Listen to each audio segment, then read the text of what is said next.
Ameublement Tanguay en première ligne. Aujourd'hui, à l'Esprit sportif, les salles d'escalade de Québec plus populaires que jamais. C'est certain qu'actuellement, en étant un des seuls sports possibles de pratiquer encore, on a un afflux de clientèle qui provient des centres de conditionnement physique et des CrossFit. Et puis, les gens découvrent l'escalade comme une activité en pratique libre individuelle.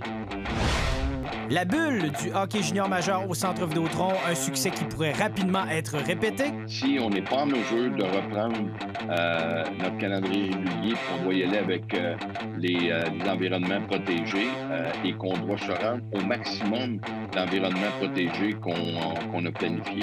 On va prévoir 30 matchs dans nos environnements protégés. Et les 25 ans de la soirée qui faisait passer Patrick Roy du Canadien de Montréal à l'Avalanche du Colorado. Dans l'émotion, on sait que Patrick, c'est un gars qui joue avec beaucoup d'émotions. C'est une des raisons pourquoi il est un des meilleurs joueurs au monde dans ce temps-là. Et ce qui est arrivé ce soir-là, c'est sûr que ça n'aurait dû jamais arriver.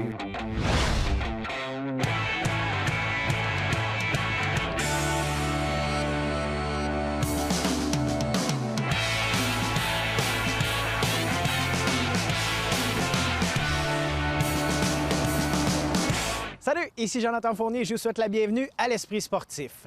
L'escalade en salle est un sport qui est en pleine expansion. C'était déjà le cas avant la pandémie, mais maintenant que la pratique individuelle de l'escalade est l'un des seuls sports permis par la santé publique, les salles de Québec comptent maintenant des dizaines de nouveaux adeptes. Avec les salles d'entraînement et de CrossFit confinées, plusieurs sportifs se tournent vers l'escalade de bloc.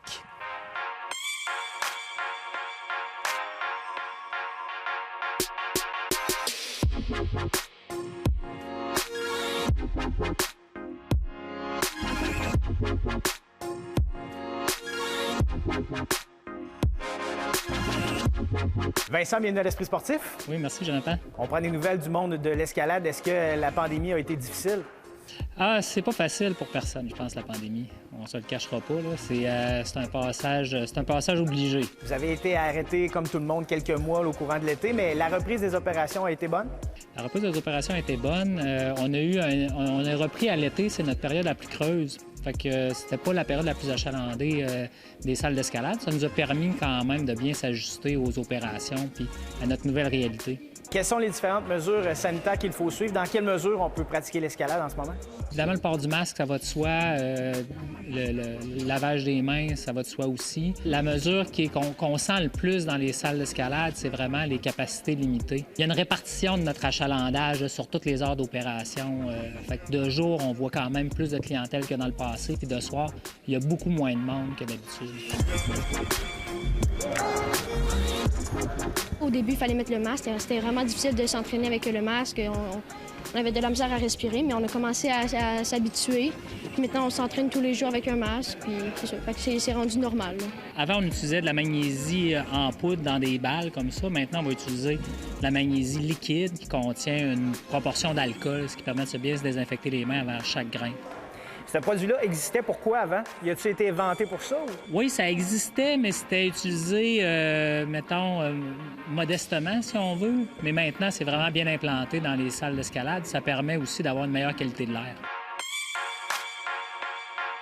D'accueillir des gens qui avaient peut-être moins l'habitude d'escalader, est-ce que ça vient avec un nouveau lot de défis? C'est un sport qui est en pleine effervescence. Fait que l'escalade, c'est populaire, ça attire beaucoup de gens. Il y a beaucoup de gens qui viennent essayer le sport pour la première fois. Fait que ça fait partie de notre quotidien d'accueillir des nouveaux clients. Mais c'est sûr que l'expérience d'escalade actuelle versus celle de l'an passé, c'est légèrement différent. Mais ceci étant dit, quand tu es sur le mur, en train de grimper, ça change rien.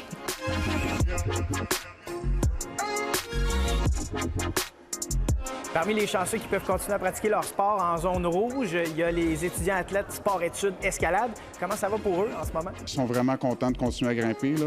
On a développé un petit circuit de compétition interne. Vu que c'est un sport individuel, il n'y a pas de contact, il n'y a pas de rapprochement. On peut continuer à exercer un peu des simulations de compétition, comme on pourrait dire.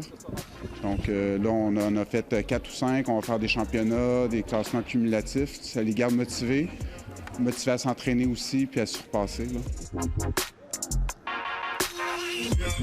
Quand j'ai vu qu'il y en avait plusieurs qui arrêtaient, j'avais peur que nous, on arrête, mais j'ai vraiment été content de voir que nous, on pouvait continuer à faire notre sport. Là. À cause du confinement, j'ai perdu du niveau.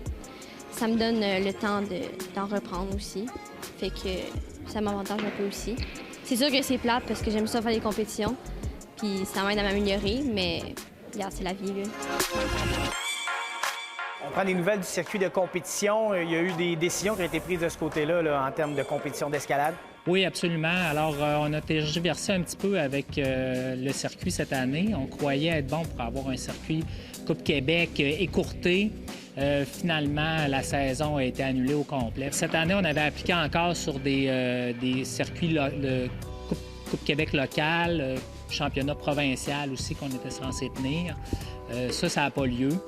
On a quand même appliqué sur une étape du circuit américain qui va se déplacer peut-être en 2021 au Canada, mais là, ça reste encore à confirmer. Nous, on espère pouvoir reprendre le maximum d'activités en janvier, surtout au niveau des programmes des programmes jeunesse, des programmes d'entraînement adultes. On souhaite que ça puisse reprendre rapidement. Pour les jeunes, je pense que pratiquer des activités sportives, là, ça fait une grosse différence dans leur quotidien. Là.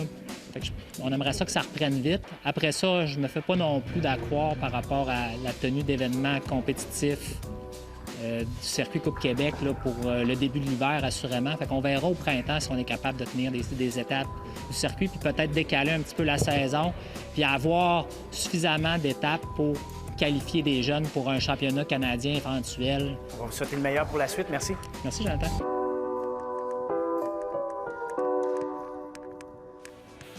Le hockey dans la bulle de la LHJMQ au Centre Vidéotron, un succès qu'on pourrait répéter rapidement.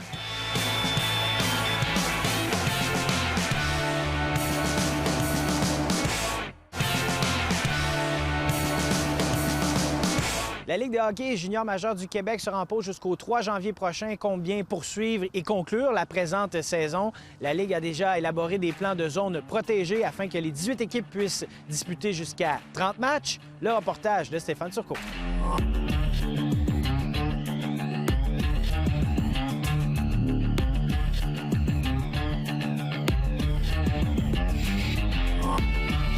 Bon match!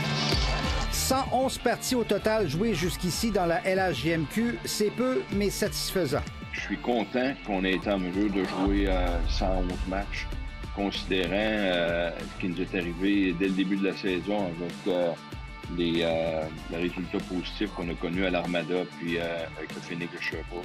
En direct de la vieille capitale, TVA Sport présente le hockey de la LHJMQ. Après le projet Bulle de Québec, il est déjà prévu de retourner en environnement protégé pour la poursuite du calendrier en janvier.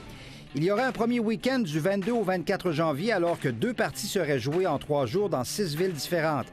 Et on reprend ça du 30 janvier au 7 février dans 3 regroupements, 4 équipes par regroupement qui joueraient 6 parties chacune.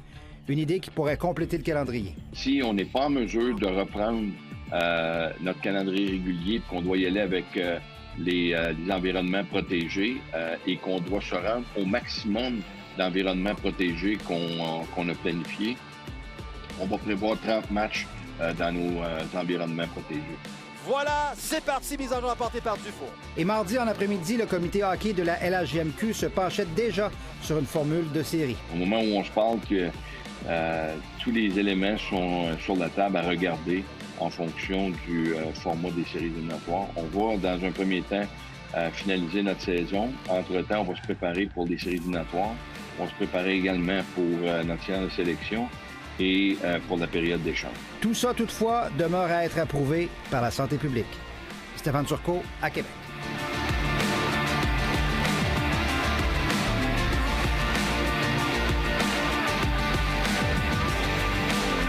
Il y a 25 ans aujourd'hui, le 2 décembre 1995, au Vieux Forum de Montréal, Patrick Roy était retiré du filet après avoir accordé 9 buts. Il venait de disputer son dernier match avec les Canadiens de Montréal. C'est bien sûr un événement qui a marqué l'histoire du joueur, mais également marqué l'histoire du bleu-blanc-rouge. Qu'est-ce qui fait que tout s'est écrasé? Oh.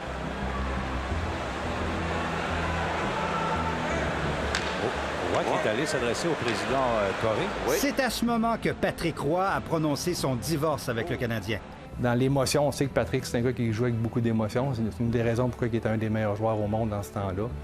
Et ce qui est arrivé ce soir-là, c'est sûr que ça n'aurait dû jamais arriver. Je veux dire, en tant que joueur, tu ne veux jamais te faire humilier de même sur la patinoire. Yves Racine, qui est aujourd'hui propriétaire de la compagnie Fixatech, était aux premières loges de cette fameuse soirée. Et ce qui est arrivé le 2 décembre 1995 couvait déjà depuis un certain temps. C'est sûr que Mario et Patrick, dès le départ, on l'a vu un peu qu'il y avait un petit quelque chose entre les deux. C'est sûr que Patrick prenait beaucoup de place, qui était très correct avec les joueurs. Mario, c'est un gars qui prenait beaucoup de place aussi dans les médias. Puis je pense que c'est là qu'il y a eu un petit froid. Et là, Patrick Roy n'y peut rien. Qu'est-ce qu'on peut lui... Il n'y a aucune défense devant lui. On l'a laissé à lui-même et là, on va le retirer en faveur de Pat Jablonski. Je pense que c'est ça que Patrick a ressenti ce soir-là. Puis il n'a pas accepté. Puis honnêtement, à sa place, sûrement, j'aurais fait la même affaire. S'il appuie encore Patrick Roy 25 ans plus tard, sur le banc ce soir-là, Yves Racine et les joueurs étaient incrédules. C'est sûr que tu te sens mal pour ton gardien de but, parce que normalement, quand tu te fais donner 2, 3, 4 buts rapidement, souvent, on veut faire un changement de momentum dans la partie des choses de même. Fait que là, quand on a vu que Mario ne voulait pas le débarquer, on a bien compris qu'il se passait quelque chose. C'est par la suite, vous prenez le match, tu te dis, bon, c'est sûr qu'il est arrivé de quoi, puis un genre de règlement de compte qui s'est fait là, lors de cette soirée-là. Patrick parle au président de même, bien, c'est sûr qu'il n'a pas dit je m'en vais en vacances, puis fait qu'on savait qu'il y avait quelque chose de spécial. Le tir de loin, Boulet, bloqué par Roy. Et là, je ne sais pas si son entraîneur va lui en tenir rigueur, mais... Ça ne se fait pas. Si le commentateur de l'époque reprochait à Patrick d'avoir répondu aux partisans en saluant la foule en dérision aux applaudissements, Yves Racine demeure fidèle à son ancien coéquipier. Tu t'attaques à Patrick Roy, qui venait de gagner une Coupe Stanley 16 mois auparavant. Comment que les gens qui adorent Patrick peuvent faire un traitement de même? Fait qu'en tant que joueur, tu veux jamais te faire huer, mais huer Patrick, ça disait beaucoup. Là. Fait que, je pense que Patrick, c'est ça qui l'a fait le plus mal. 4 jours plus tard, Patrick Roy a été échangé au Colorado, remportant 2 autres Coupes Stanley. Une soirée qui hante encore le Canadien. Stéphane Turcot, à Québec. Ici Jonathan Fournier, c'est tout pour l'Esprit sportif. On se dit à demain. Ciao!